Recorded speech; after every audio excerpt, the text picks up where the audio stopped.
The fire of my hearth. Its red reflects on the rim of my glasses. I see it with my eyes. Softly it rumbles and crackles. I hear it with my ears. The roughness of the paper I write upon, the smoothness of the pen, I feel them with my hands. And from my half-drunk mug, an earthiness. I smell it, the scent of coffee coming up through my nose. Its taste, still hanging on my tongue. Mankind navigates the world through 5 fundamental senses. Without sight, sound, touch, smell, or taste, we would be existentially blind things.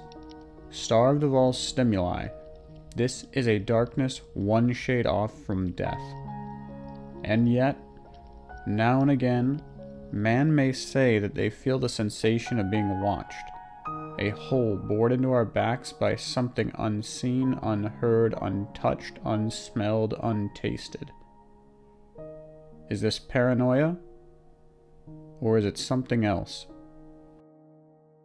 I have never felt these strange chills so often attributed to the supernatural.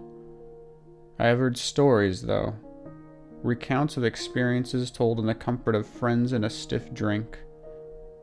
I've listened to many, and that many are played off as having little import. Their authenticity criticized by those who tell the same tales. But how can I hear such things and not want for my own investigation?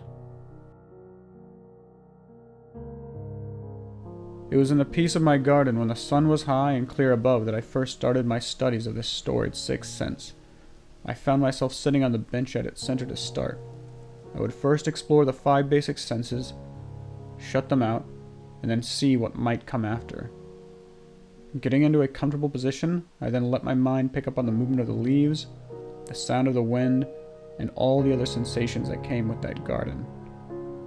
Eventually it all blended together, and though I was aware of what was around me, I became far more entrenched in my own mind. At this point, I plugged my ears and I closed my eyes. The world went dark, and my own breathing was now the loudest sound against a faded backdrop of rustling leaves and bird cries. After a time, I found my head had fallen forward, and I had entered a much calmer state.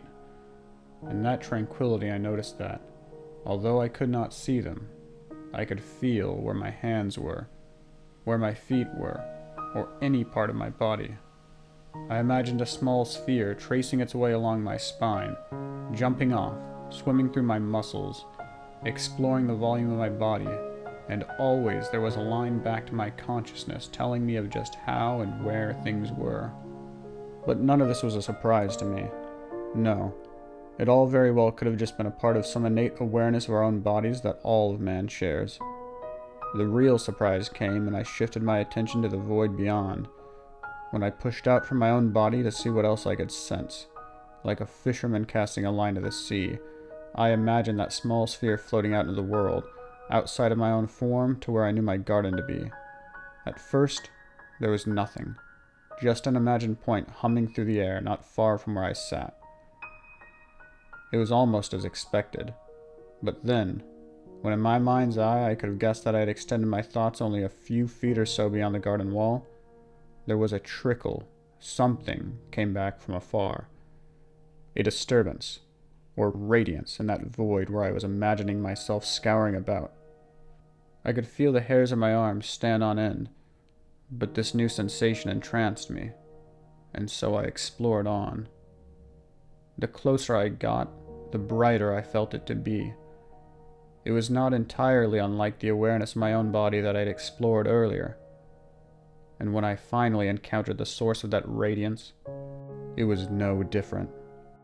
There, on the other side of my garden wall, no more than 20 feet from where I sat, it was as if I became aware of some extra appendage I never knew I had. I was in awe. It felt indistinguishable from the hands I had resting in my lap. I wanted to point off at it back from the bench where my body held firm, but all I could do was be lost in the wonder of my discovery.